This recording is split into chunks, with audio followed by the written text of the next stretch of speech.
Hi guys, so madami nagko-comment sa akin kung nasan ko to binibili. Ginawa ko to guys. Ano ba kayo?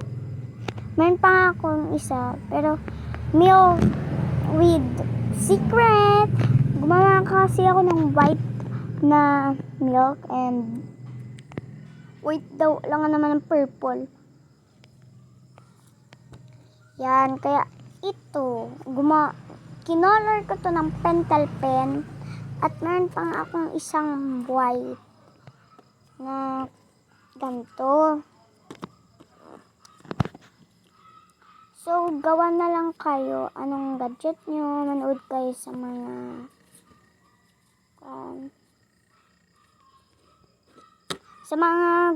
yung mga naggagawa ng mga ganito. Ayun, dun ako nakinig. Kaya, alam nyo naman.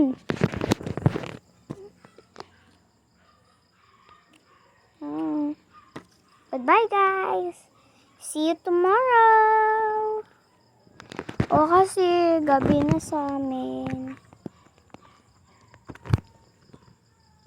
Comment kayo guys, anong oras na sa inyo?